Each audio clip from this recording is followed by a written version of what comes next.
ಸ್ನೇಹಿತರೆ ನಮಸ್ಕಾರ. ಇನ್ನೇನು 2025ನೇ ಇಸ್ವಿ ಮುಗಿತಾ ಇದೆ.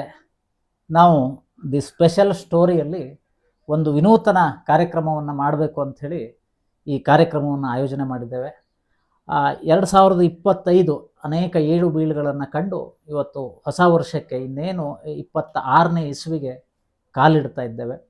ಮುಂದಿನ ವರ್ಷವನ್ನು ನಾವು ಹೇಗೆ ಸ್ವಾಗತಿಸಬೇಕು, ಹೇಗೆ ಒಂದು ಅತ್ಯುತ್ತಮವಾಗಿ ಈ ವರ್ಷದ ಯೋಜನೆಗಳನ್ನು ನಿರೂಪಿಸಬಹುದು ಅನ್ನೋದ್ರ ಬಗ್ಗೆ ಈ ಒಂದು ಕಾರ್ಯಕ್ರಮ.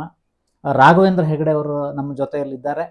ಅವ್ರನ್ನ ಕಾರ್ಯಕ್ರಮಕ್ಕೆ ಸ್ವಾಗತಿಸ್ತಾ ಅವ್ರನ್ನ ಸ್ವಲ್ಪ ಮಾತಾಡಿಸೋಣ.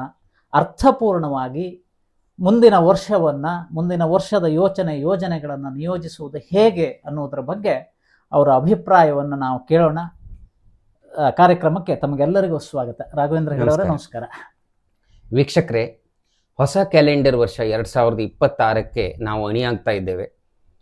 ನೋಡಿ, ನಾವು ಈ ಕಾಲ ವೇಗವಾಗಿ ಓಡುವುದನ್ನು ನೋಡಿದರೆ ನಮಗನಿಸುವುದೇನು ಅಂತಂದರೆ, ಈ ಮನುಷ್ಯನ ಜೀವನ ಅನ್ನೋದು ಸೀಮಿತ ಅವಧಿಯ ಪಯಣ.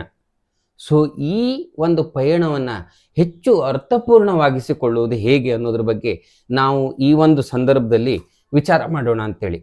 ಇದು ನಮಗೆ ಎಲ್ರಿಗೂ ನಾವು ತಿಳಿದ ಹಾಗೆ ಇದು ಕರ್ಮಭೂಮಿ. ಹೌದು, ನಿಜಕ್ಕೂ ನಾವು ಭಗವಂತನಿಗೆ ಕೃತಜ್ಞತೆಯಿಂದ ಇರಬೇಕು. ಯಾಕೆ ಅಂತಂದ್ರೆ ನಾವು ಬಹುತೇಕರು ಬದುಕಿನ ಕೆಟ್ಟ ಮುಖವನ್ನು ನೋಡಿಲ್ಲ. ನಮಗೆ ದೇವರು ಅಂಗಾಂಗಗಳನ್ನು ಸರಿಯಾಗಿ ಕೊಟ್ಟಿದ್ದಾನೆ, ಸರಿಯಾದ ವಿಚಾರವನ್ನು ಕೊಟ್ಟಿದ್ದಾನೆ. ಸೊ ಆ ಮೂಲಕ ನಾವು ಸ್ವಾವಲಂಬಿಗಳಾಗ್ಲಿಕ್ಕೆ ಅವಕಾಶ ಕೊಟ್ಟಿದ್ದಾನೆ. ಮತ್ತು ಈ ಮೂಲಕ ಆತ ಏನು ಹೇಳ್ತಾ ಇದ್ದಾನೆ ಅಂತಂದ್ರೆ, ಒಂದಿಷ್ಟು ನಿನ್ನದಾದಂತ ಕರ್ತವ್ಯವನ್ನು ಮುಗಿಸಿ ಬಾರಪ್ಪ ಅಂತ ಹೇಳಿ ನಮ್ಮನ್ನು ಕಳಿಸಿದ್ದಾನೆ.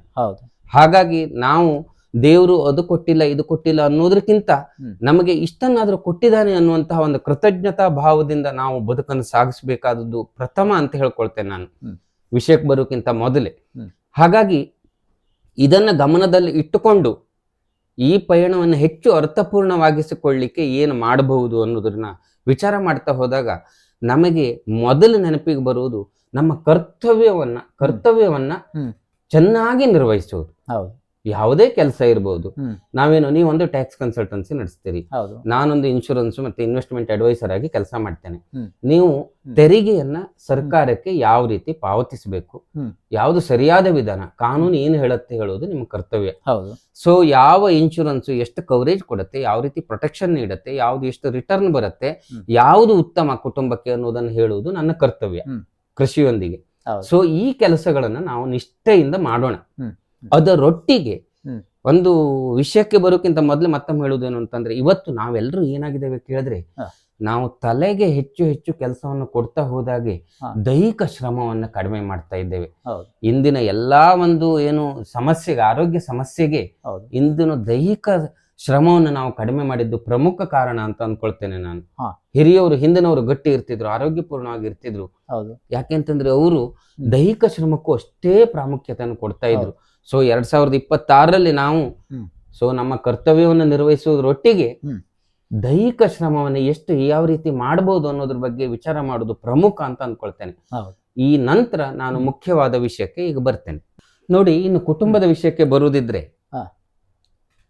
ಒಂದು ಹೆಣ್ಣು ಈ ಪ್ರಪಂಚದಲ್ಲಿರುವ ಬಹು ಆಯ್ಕೆಯನ್ನ ಬಿಟ್ಟು ಒಂದು ಗಂಡನ್ನ, ಈಗ ಉದಾಹರಣೆ ನನ್ನ ಮಾಡಿದೆ, ನನ್ನನ್ನು ಆಯ್ಕೆ ಮಾಡ್ಕೊಂಡಿದ್ದಾಳೆ. ನನ್ನನ್ನು ಆಯ್ಕೆ ಮಾಡ್ಕೊಂಡಿದ್ದಾಳೆ ಅಂತಂದ್ರೆ ಈ ಪ್ರಪಂಚದಲ್ಲಿರುವ ಎಲ್ಲಾ ಆಯ್ಕೆಯನ್ನು ಬಿಟ್ಟು ನನ್ನನ್ನ ಆಯ್ಕೆ ಮಾಡ್ಕೊಂಡು ನನ್ನೊಟ್ಟಿಗೆ ಸಹಜೀವನ ಮಾಡ್ತಾ ಇದ್ದಾಳೆ. ಸೊ ಅಲ್ಲಿಗೆ ಒಂದು ಕುಟುಂಬ ಅಂತ ಆಯ್ತು, ಒಂದು ಸಂಸಾರ ಅಂತ ಆಯ್ತು. ಅಷ್ಟಾದ್ಮೇಲೆ ಆಕೆ ನನ್ನನ್ನು ಆಯ್ದುಕೊಂಡ ತಪ್ಪಿಗೆ ಬದುಕಿನಲ್ಲಿ ಕಷ್ಟವನ್ನ ಅನುಭವಿಸದೇ ಇರುವ ರೀತಿಯಲ್ಲಿ ನಾವು ಪ್ಲಾನ್ ಮಾಡ್ಕೊಳ್ಳೋದು ನಮ್ಮ ಕರ್ತವ್ಯ ಅಂತ ಭಾವಿಸ್ತೇನೆ. ಯಾಕೆ ಅಂತಂದ್ರೆ ಬದುಕಿನಲ್ಲಿ ಇವನನ್ನ ನಂಬಿ ಬಂದಿದ್ದಕ್ಕಾಗಿ ಇಷ್ಟೆಲ್ಲಾ ಕಷ್ಟ ಪಡುವಾಗ ಆಯ್ತಲ್ಲ ಅನ್ನುವ ಸ್ಥಿತಿ ಬಾರದೇ ಇರುವಂತೆ ನೋಡ್ಕೊಳ್ಳೋದು ಪ್ರತಿಯೊಂದು ಗಂಡಿನ ಕರ್ತವ್ಯ ಅನ್ಕೊಳ್ತೇನೆ.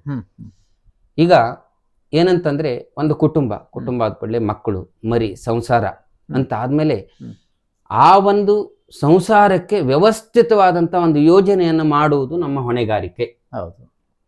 ಸೊ ಒಂದು ಸುರಕ್ಷತೆ ಭಾವ, ಒಂದು ರಕ್ಷಣೆ, ಒಂದು ನೆಮ್ಮದಿ ಇರುವಂತೆ ನೋಡ್ಕೊಳ್ಬೇಕು ಅಂತ ಆದ್ರೆ ಅದಕ್ಕೊಂದು ಸರಿಯಾದಂತಹ ಒಂದು ರಕ್ಷಣೆ, ಅದಕ್ಕೆ ಒಂದು, ಈಗ ಮತ್ತದೇ ಹಿಂದಿನ ವಿಡಿಯೋದಲ್ಲಿ ಹೇಳಿದಾಗೆ ಬರುತ್ತೆ, ಹೆಲ್ತ್ ಇನ್ಶೂರೆನ್ಸ್ ಕವರೇಜ್.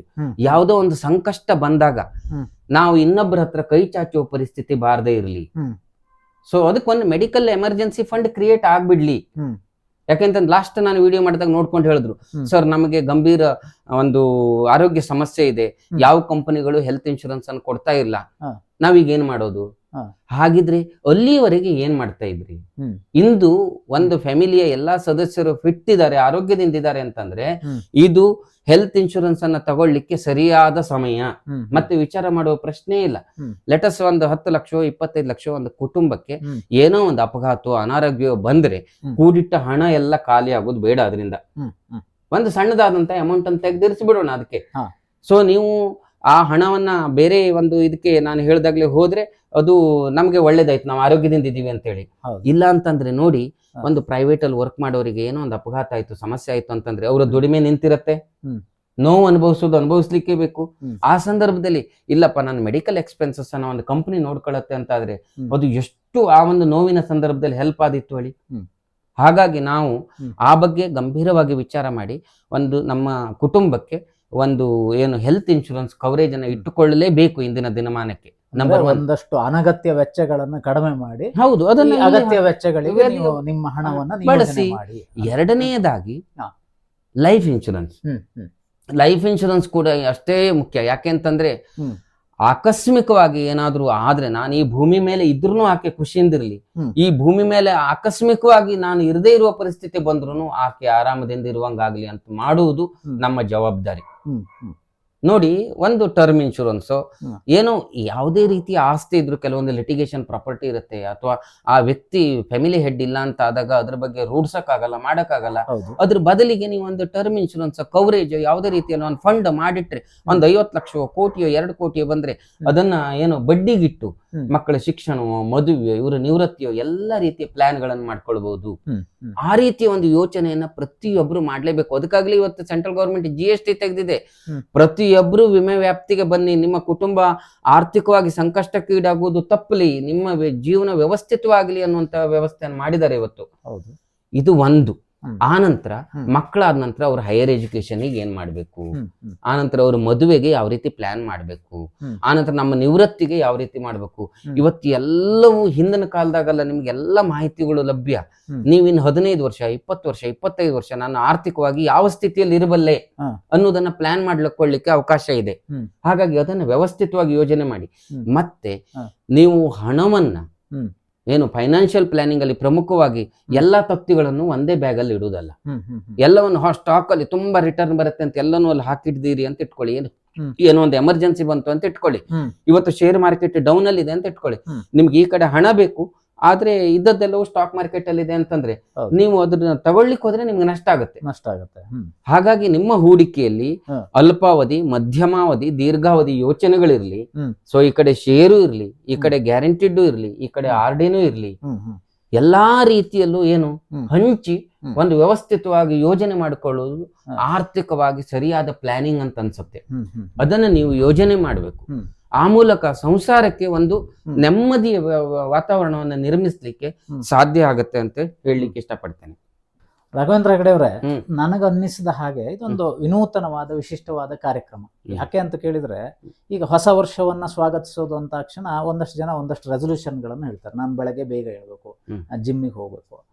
ಇದೆಲ್ಲ ವೈಯಕ್ತಿಕ ನೆಲೆಗಟ್ಟಿನಲ್ಲಿ ನಾವು ಮಾಡುವಂತಹ ಯೋಜನೆಗಳು. ಆದ್ರೆ ನಾವು ಭಾರತೀಯರು ಕುಟುಂಬ ಪ್ರಿಯರು. ನಾವು ಕುಟುಂಬದ ದೃಷ್ಟಿಯಲ್ಲಿ ಸಮಗ್ರ ದೃಷ್ಟಿಕೋನವನ್ನು ಇಟ್ಟುಕೊಂಡು ಸಾಮಾಜಿಕವಾಗಿ ನಾವು ಯಾವ ರೀತಿ ರೆಸೊಲ್ಯೂಷನ್ಗಳನ್ನು ಮಾಡಬಹುದು ಅನ್ನೋದ್ರ ಬಗ್ಗೆ ನೀವು ಮಾತಾಡ್ತಾ ಇದ್ದೀರಿ. ಇದನ್ನು ಮುಂದುವರಿಸಿ ಹೇಗೆ ಇನ್ನು ಯಾವ ಯೋಜನೆಗಳನ್ನು ಮಾಡಬಹುದು, ಆರ್ಥಿಕವಾಗಿ ನಾವು ಯಾವ ರೀತಿಯಲ್ಲಿ ಆರ್ಥಿಕವಾಗಿ ನಾನು ಈಗ ಬೇಸ್ ಅನ್ನು ಹೇಳಿದ್ದೇನೆ.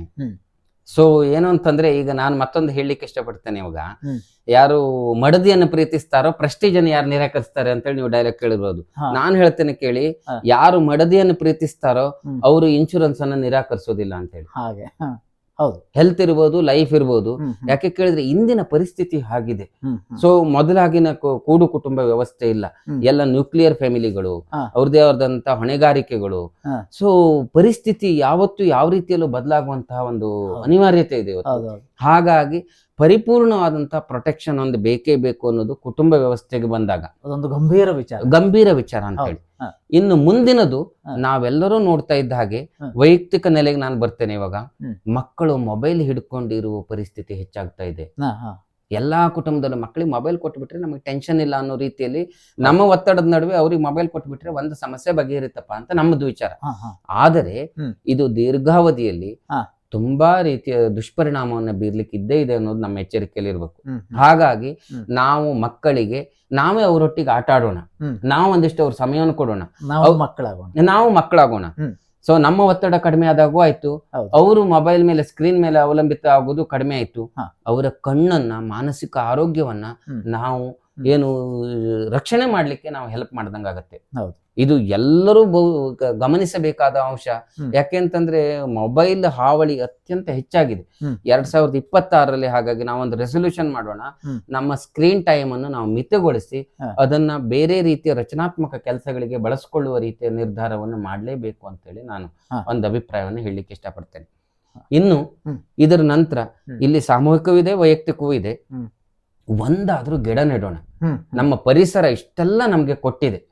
2026ರಿಂದಲಾದ್ರೂ ಒಂದಾರು ಗಿಡ ನೆಟ್ಟು ಈ ಪರಿಸರ ನಮಗೆ ಏನು ಕೊಟ್ಟಿದೆಯೋ ಅದಕ್ಕೆ ಪ್ರತಿಯಾಗಿ ನಾವೇನಾದ್ರೂ ಕೊಡ್ಲಿಕ್ಕೆ ಪ್ರಯತ್ನ ಮಾಡೋಣ. ಹವಾಮಾನ ವೈಪರೀತ್ಯ ಆಗ್ತಾ ಇದೆ, ತಿಳಿತಾ ಇಲ್ಲ ಎಲ್ಲ. ಅದ್ರೊಳಗೆ ಬೇರೆ ರೀತಿ ಇದೆ. ಈಗ ಯಾವ್ದೋ ಒಂದು ಹಣ್ಣಿನ ಗಿಡ ನೆಟ್ಟರೆ ನಾಳೆ ಹಣ್ಣು ಕೊಡುತ್ತೆ, ಪರಿಸರ ಶುದ್ಧ ಆಗತ್ತೆ. ಸೊ ಒಂದು ನಮ್ಮ ಭೂಮಿ ತಾಯಿಗೆ ನಾವು ಒಂದು ಕೃತಜ್ಞತೆ ಹೇಳುವ ವಿಧಾನವೂ ಕೂಡ ಹೌದು ಅಂತ ಹೇಳಿ. ಮತ್ತೆ ಪ್ಲಾಸ್ಟಿಕ್, ಎಲ್ಲ ಕಡೆಗಳಲ್ಲೂ ಪ್ಲಾಸ್ಟಿಕ್ ಹೆಚ್ಚುತ್ತಾ ಇದೆ. ಆದ್ರೆ ಪ್ಲಾಸ್ಟಿಕ್ ಅನ್ನ ವೈಜ್ಞಾನಿಕವಾಗಿ ವಿಲೇವಾರಿ ಮಾಡ್ಲಿಕ್ಕೆ ಈಗ ಎಲ್ಲರೂ ಅಂದ್ರೆ ಎಲ್ಲ ಪಾಲಿಕೆಗಳು ಇವರು ಯೋಚನೆ ಮಾಡ್ತಾ ಇದ್ದಾರೆ. ಹಾಗಾಗಿ ಕಂಡಲ್ಲಿ ಎಸೆಯುವುದನ್ನು ಬಿಟ್ಟು ಅದನ್ನು ವ್ಯವಸ್ಥಿತವಾಗಿ ವಿಲೇವಾರಿ ಮಾಡ್ಲಿಕ್ಕೆ ನಾವು ಕೈಗೊಳ್ಳೋಣ. ಆ ಮೂಲಕ ಪರಿಸರಕ್ಕೂ ಹೌದು, ವೈಯಕ್ತಿಕ ನೆಲೆಯಲ್ಲೂ ಹೌದು, ಸ್ವಚ್ಛತೆಗೆ ನಾವು ಆದ್ಯತೆಯನ್ನು ನೀಡಲಿಕ್ಕೆ ಸಾಮಾಜಿಕ ಹೊಣೆಗಾರಿಕೆ ಕೂಡ ಹೌದು. ಅದ್ರ ಬಗ್ಗೆ ಸಹಿತ ನಾವು ಲಕ್ಷ್ಯ ಕೊಡೋಣ. ಆನಂತರ ಇವತ್ತು ಆಹಾರ ಕಲಬೆರಕೆ ಆಗ್ತಾ ಇದೆ. ನಾವು ಸೇವಿಸುವ ಆಹಾರ ನಾವು ಆರ್ಥಿಕ ಉದ್ದೇಶಕ್ಕಾಗಿ ಯಾವುದಕ್ಕೆ ಏನೇನ್ ಮಿಕ್ಸ್ ಮಾಡ್ತಾರೋ ಗೊತ್ತಿಲ್ಲ. ನಾವು ವೈಯಕ್ತಿಕವಾಗಿ ಅದು ಆನಂತರ ಸಮಷ್ಟಿ ಆಗ್ತದೆ. ಪ್ರತಿಯೊಬ್ಬರ ಆಹಾರಕ್ಕೆ ರಾಸಾಯನಿಕಗಳನ್ನ ಇದನ್ನ ಮಿಕ್ಸ್ ಮಾಡೋದನ್ನ ತಿಳಿತಾ ಇಲ್ಲ. ಆ ಮೂಲಕ ನಾವು ಸಮಾಜಕ್ಕೆ ಒಂದು ಕೊಡುಗೆ ಕೊಟ್ಟ ಹಾಗೆ ಅದ್ರ ಬಗ್ಗೆ ತುಂಬಾ ವಿಚಾರ ಮಾಡೋಣ ಮತ್ತು ಅದನ್ನು ಅನುಷ್ಠಾನಗೊಳಿಸೋಣ ಅಂತೇಳಿ ನಾನು ಹೇಳಲಿಕ್ಕೆ ಇಷ್ಟಪಡ್ತೇನೆ. ಸೊ 2026 ಆ ಮೂಲಕ ಗುಣಾತ್ಮಕವಾಗೋದ್ರ ಬಗ್ಗೆ ನಾವು ಅಂದ್ರೆ ವರ್ಷದಿಂದ ವರ್ಷಕ್ಕೆ ನಾವು ಇಂಪ್ರೂವ್ ಆಗ್ಬೇಕು, ಹಿಮ್ಮುಖವಾಗಿ ಹೋಗುದಲ್ಲ ಅಂತೇಳಿ ನನ್ನ ಅಭಿಪ್ರಾಯ. ನಾವು ಕುಟುಂಬ ವ್ಯವಸ್ಥೆ, ವೈಯಕ್ತಿಕವಾಗಿ, ಸಾಮಾಜಿಕವಾಗಿ ಮತ್ತೆ ನೀವು ಈಗ ಹಂಬಲಿಸಿದ ಹಾಗೆ 2026ಕ್ಕೆ ಸ್ವಲ್ಪ ಬೆಳಿಗ್ಗೆ ಬೇಗ ಎದ್ದು ಒಂದು ವ್ಯಾಯಾಮವೋ, ಒಂದು ಏನು ಶ್ಲೋಕವೋ, ಒಂದು ಭಕ್ತಿಯೋ, ಈ ರೀತಿಯ ಕೆಲಸಕ್ಕೆ ಅಥವಾ ಏನೋ ಒಂದು ಕೆಲಸವೋ ಅದ್ರ ಬಗ್ಗೆ ನೋಡಿ. ನಿತ್ಯವೂ 1 ತಾಸು ನಾವು ಮೊದಲೇ ಎದ್ರೆ 365 ತಾಸನ್ನ ವರ್ಷಕ್ಕೆ ನಾವು ಸದ್ಬಳಕೆ ಮಾಡ್ಕೊಂಡಾಗತ್ತೆ. ಸೊ ಅದ್ರಲ್ಲೂ ಇತ್ತೀಚೆಗಂತೂ 8 ಗಂಟೆಗೆ ಹೇಳ್ತಾರೆ, 9 ಗಂಟೆಗೆ ಹೇಳ್ತಾರೆ. ಇದು ನಿಜಕ್ಕೂ ದೈಹಿಕವಾಗಿಯೂ ಎಡವರ್ಸು, ನಮ್ಮ ವೈಯಕ್ತಿಕ ಬೆಳವಣಿಗೆಗೂ ಸಹಿತ ಹಾಳು. ಹಾಗಾಗಿ ಅಟ್ಲೀಸ್ಟ್ ಒಂದು 5 ಗಂಟೆಗೆ ಅಥವಾ 5:15 ಎದ್ದುಕೊಂಡು ನಾವು ಒಂದು ಚಟುವಟಿಕೆಯಲ್ಲಿ ತೊಡಗುವುದನ್ನ ರೂಢಿಸಿಕೊಳ್ಳೋಣ. ಪ್ರಾಮಾಣಿಕವಾಗಿ ಹೇಳ್ಬೇಕು ಅಂದ್ರೆ ನಾನು 8 ಗಂಟೆಗೆ ಹೇಳಬಹುದು. ಇಲ್ಲ, ನಿಜಕ್ಕೂ ಅದನ್ನು ಬದಲಾಯಿಸಬೇಕಾದ ಅನಿವಾರ್ಯತೆ ಇದೆ. ನಾವು ಅದರಿಂದ ಆಗುವಂತಹ ಏನು ಲಾಭಗಳು ತುಂಬಾ ಇದೆ ಆಕ್ಚುಲಿ. ಮತ್ತೆ ಆಹಾರದ ಬಗ್ಗೆ ಹೇಳ್ತಾ ಒಂದು ಪಾಯಿಂಟ್ ಅನ್ನು ಮರ್ತೆ, ನೀವು ನೋಡಿರ್ಬೋದು ಮನೆಯಲ್ಲಿರ್ಬೋದು ಅಥವಾ ಸಮಾರಂಭಗಳಲ್ಲಿರ್ಬೋದು ಆಹಾರವನ್ನ ವೇಸ್ಟ್ ಮಾಡೋದನ್ನ ನೋಡ್ತೇವೆ. ನಿಜಕ್ಕೂ ಏನು ಒಂದು ಬೆಳೆ ಬೆಳಿಲಿಕ್ಕೆ ಆ ರೈತ ಎಷ್ಟು ಶ್ರಮ ವಹಿಸ್ತಾನೆ. ಸೊ ಅದನ್ನ ನಾವು ವೇಸ್ಟ್ ಮಾಡುವುದಲ್ಲ, ನಮಗೆ ಎಷ್ಟು ಬೇಕೋ ಅಷ್ಟೇ ಬಡಿಸ್ಕೊಳ್ಳೋಣ. ತಿಳಿತಾ ಇಲ್ಲ, ಅದು ಮತ್ತೆ ಅಗತ್ಯವಿದ್ದವರಿಗೆ ಬೇರೆಯವರಿಗೆ ಬಳಸ್ಕೊಳ್ಳಿಕ್ಕೆ ಏನು ಅವಕಾಶ ಆಗತ್ತೆ. ಸೊ ಆಹಾರವನ್ನ ವೇಸ್ಟ್ ಮಾಡುವುದನ್ನ ನಾವು ನಿಲ್ಲಿಸೋಣ.